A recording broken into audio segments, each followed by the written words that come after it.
If a baby is born in the United States, is that baby an American citizen? Now, don't overthink it, just your gut reaction. Most people answer that question instantly. Yes, of course. That's how it works. You're born here, you're American. That's the deal. That's the understanding. That's one of those things that feels so fundamental, so baked into the idea of this country that you don't even realize you've actually made an assumption until someone tells you maybe that's not actually the rule. And that's where we are right now, because the Supreme Court is hearing arguments about birthright citizenship, and not in some abstract academic what if sense. This is real. This is current. Not based on a law, but on an executive order. Depending on how this plays out, it could reshape something that most of us have always treated as settled. Not debated, not controversial, settled. And yet here we are, debating it. So I want to slow this down and walk through it. Not like a law professor, not like a cable news panel with 6 people yelling over each other, just plainly, clearly. Like normal people trying to understand something that actually matters. Because underneath all of the legal language and political noise, this comes down to a very simple question. Who gets to be American? And more importantly, who decides?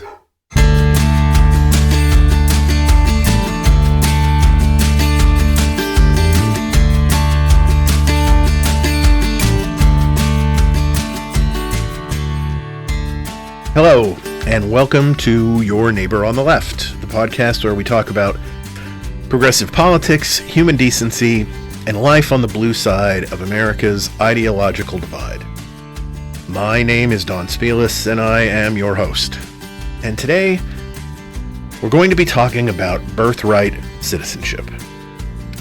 There is a case being heard before the Supreme Court inspired by an executive order from last year that calls into question the concept.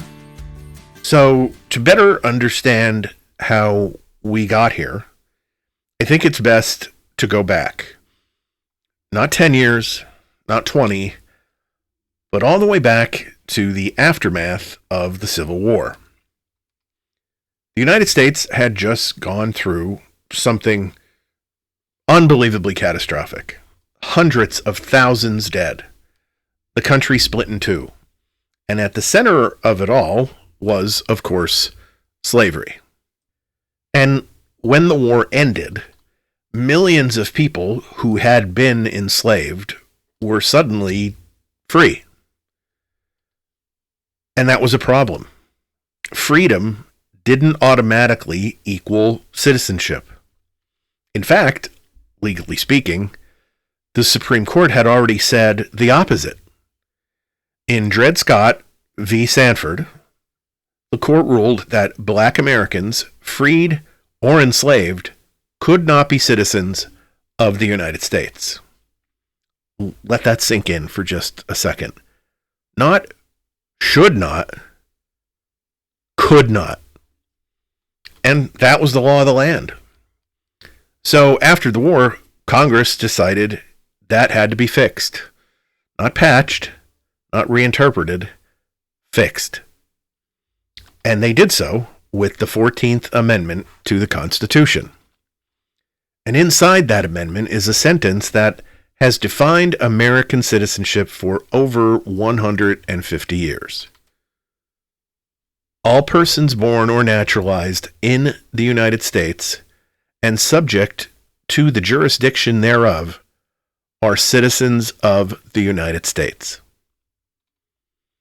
Now, I want you to notice something here because it matters. They didn't say former slaves. They didn't say people of African descent. They didn't say people we currently recognize. They said persons. All persons. And that choice of language wasn't sloppy. It wasn't accidental. It wasn't something they just tossed out without thinking. It was deliberate. Because they had just lived through a system that decided certain people didn't count. And they were trying to make sure that couldn't happen again. Also, keep in mind, this is not simply a law. A law can be interpreted in various ways. Ultimately, the Supreme Court can decide whether or not a law is constitutional. No, this is not a law. It is a constitutional amendment, added through the normal process, voted on by both the House and the Senate, then ratified by the states. It is part of the Constitution. That is a huge distinction. Now, fast forward to today. You're hearing a very specific argument pop up in a lot of places, especially on social media in certain political circles, and it sounds something like this. Well, yeah, the 14th Amendment says that, but it was meant for former slaves. That's what it was for. Applying it to the children of undocumented immigrants today, that's not what the framers intended. And you know what? I'll be honest with you. That argument works on a lot of people. Because it sounds reasonable. It sounds grounded in history. It sounds like someone has actually done their homework. And here's the tricky part. There's a piece of truth to it. Most nonsense these days has a nugget of truth buried somewhere inside it. The 14th Amendment was absolutely about securing citizenship for former enslaved persons. That part is not up for debate. That is the historical context. That's the reason it exists. But here's where things start to go sideways, because there's a difference between the reason something is written and the way something is written. And when they wrote this amendment, they put no limits on it. They didn't narrow it. They broadened it. They used the widest possible language. All persons. Because they were trying to create a rule that didn't depend on who was in power at any given moment. And we don't have to guess about that. We actually have records of what they said at the time. The senator who introduced that citizenship clause, Jacob Howard, explained that it applied to every person born within the United States, with a few specific exceptions. Those exceptions: children of foreign diplomats, children of enemy forces who might be occupying the country. Basically, people who are not actually under U.S. law. And here's the key point. Immigrants were not excluded. Not mentioned as an exception, not carved out, not even debated as something to restrict. Which is kind of important if you're now arguing that they should be. And this isn't just about what Congress said. Because this issue didn't stay theoretical. It ended up in front of the Supreme Court in a case called United States v. Wong Kim Ark. Here's the situation. A man is born in San Francisco. His parents are Chinese nationals, not citizens. At the time, they couldn't even become citizens because of discriminatory laws. He travels abroad, he comes back, and the government says, hey, whoa, you're not a citizen. And the case goes all the way to the Supreme Court.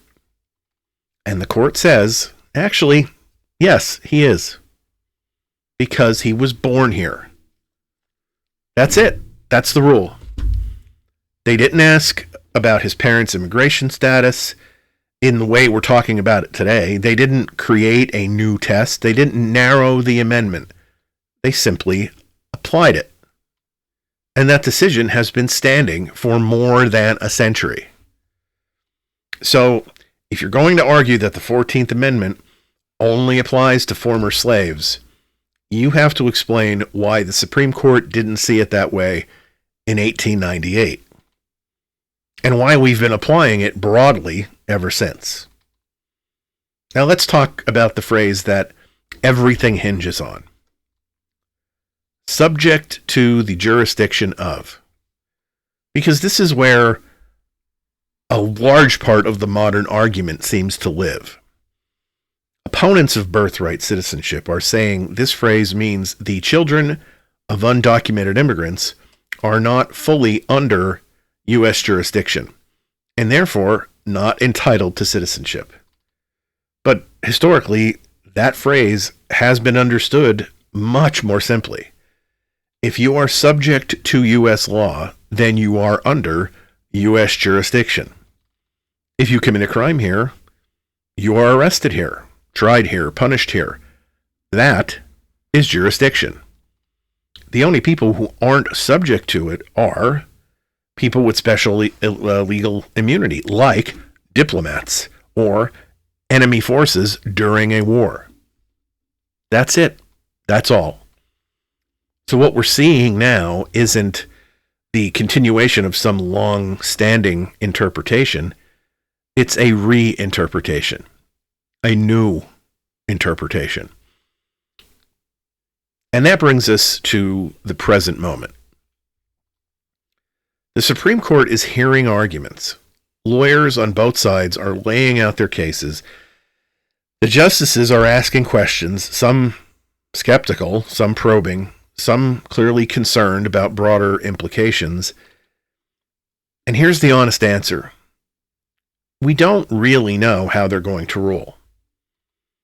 Based on some of the sound bites that we've gotten, based on President Trump's storming out of the oral arguments, one could make the argument, no pun intended, that things aren't going his way.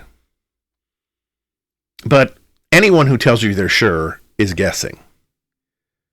However, we do know what is at stake. Because if birthright citizenship is changed, or even limited, it doesn't just adjust the law. It creates a completely new system. Right now, the rule is pretty simple. You're born here, you are a citizen. Clean, clear, easy. If that changes, now we need to, verify your parent's status at the time of your birth. Currently, there's no paperwork like that needed at the moment of birth. No eligibility test, no investigation into your parents' legal status or anything else for that matter.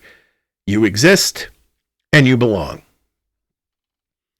But if that changes, now we have to start asking questions that we've never had to ask before. And some of those questions get really complicated really fast. Let's start with a scenario that may sound extreme until you think about it and you realize it really isn't. A woman comes to the United States. She's not a citizen. Maybe she's undocumented, maybe she's on a visa, and she gives birth here. And during childbirth, she dies. The baby survives. Now what? Under the current system, that child is a U.S. citizen. There's no ambiguity whatsoever. The system knows what to do. But if birthright citizenship is gone, that child is not automatically a citizen of the United States. So, what is the child? Are they a citizen of their mother's country? Maybe. But not all countries automatically grant citizenship based on parentage, especially if there's no documentation, no father listed, no way to prove identity. Now you've got a newborn baby sitting in a hospital who may not legally belong to any country. That's not just a legal gray area. That's something called statelessness. And stateless people exist in the world, millions of them.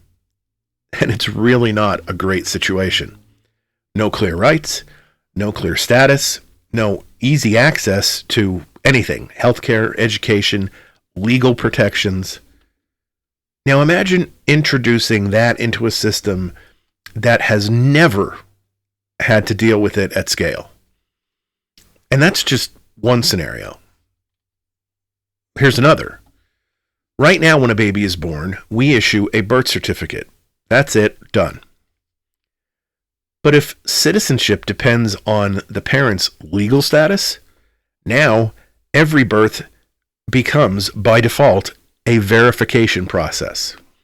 Hospitals, or more likely some as yet unexisting government agency, would need to determine who are the parents. And that can be a more complicated question than it appears on the surface. Once it's established, what is their immigration status? Was that status valid at the moment of the child's birth? Do they have documentation to prove it? And if they don't, now what? Do we delay issuing a birth certificate? Do we somehow issue one, but without citizenship attached? Do we create some sort of provisional status? Because now you're not just delivering babies, you're running immigration checks in the maternity ward, which feels like a pretty big shift. And here's another issue people don't think about. What happens years later? Let's say a child grows up here, goes to school here, lives their entire life here, but their citizenship was never clearly established. Now, at some point, maybe when they apply for a job or college or a passport, they're asked to prove their status. And suddenly, we're digging through decades-old records trying to verify their parents' immigration status, not currently, but at the time that person was born. Good luck with that. Records get lost and people move, and there's any one of 100 scenarios that could make that task really, really difficult. Documentation isn't always clean, especially when you're talking about vulnerable populations. So now you've created a system where someone who has lived here their entire life might not be able to prove they belong here. That's not a small administrative hiccup. That is life-altering. And then there's the issue of enforcement. Let's say you have a population of people born in the United States who are not citizens. What exactly happens to them? Are they deportable? To where? They don't have citizenship anywhere. Where do you send them? You can't deport someone to a country that doesn't recognize them. So now you're dealing with people who are physically here, but legally in limbo. Not citizens, not removable, just stuck. And if you think that sounds like a bureaucratic nightmare, you ain't kidding. Because it is. And we haven't even gotten to the ripple effects. Think about schools and healthcare, voting systems down the line. That's on everybody's mind these days, right? Every institution that currently relies on the assumption that born here equals citizen would have to adapt a much, much more complicated reality. And here's the part that really, really matters. Right now, citizenship at birth is clean. It's objective. It doesn't depend on interpretation. It doesn't depend on who's in the Oval Office, who's in power in Congress, none of it. It doesn't depend on paperwork that can be lost or misfiled. It is simple. You're born here, you're one of us. It addresses two clear, unarguable facts. The first, we are talking about human beings. And second, these human beings, these children, did nothing wrong. If citizenship birthright is abolished, everything gets more complicated. And not just legally, but practically, logistically, humanly. Because now we're not just debating a line in the Constitution, we're redesigning a system that affects real people in real situations at the most basic moment of their lives. Birth. But even beyond the logistics, the paperwork, the bureaucracy, the human cost, there's something bigger going on here. Because once citizenship is no longer automatic, it by default becomes conditional. When something becomes conditional, it can then be redefined. When it can be redefined, it can be narrowed. And that brings us back to the real question. Who gets to be an American? For over 150 years, we've had a straightforward answer. Born here, and you're one of us. No qualifiers, no asterisks, no footnotes. Now we're being asked to revisit that, to rethink it, to potentially redraw the line. And history has shown us that once you start redrawing lines, especially around belonging, it doesn't always stop where you think it will. And that doesn't tell you what the answer should be. For instance, will the next debate be whether both parents need to be citizens? What if a child's only parent is an incarcerated criminal? Will that matter?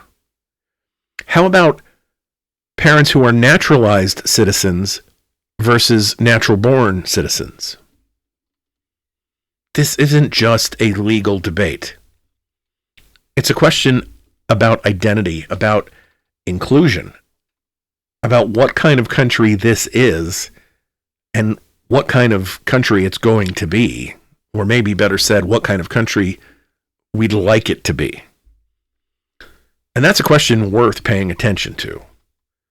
Because once you change the answer to who gets to be an American, you don't just change the law, you change the country. All right, everybody, thank you so much for taking the time to download and listen to this episode of Your Neighbor on the Left. I'd like to hear your thoughts on this. What do you think about birthright citizenship? What do you think about an executive order that challenges the Constitution? What do you think about the podcast? I want to hear. I'd like to hear compliments. I'd like to hear critiques. I'd like to hear whatever it is that you have to say. If you go to the website for the podcast, www.neighborontheleft.com, you can find a contacts page with all of the social media links, as well as an email address, any of which you can use to reach out to the podcast. There's also a web player where you can listen to streaming or download any episode of the podcast going all the way back to the beginning. And also, there is a blog section to the website where I post blog posts that mirror the things that I talk about in the podcast, and most importantly, it includes all of the sources that I use for my takes.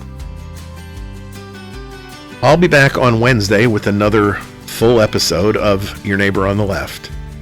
So from now till then, stay engaged, stay kind, and have the kind of week you'd wish for others.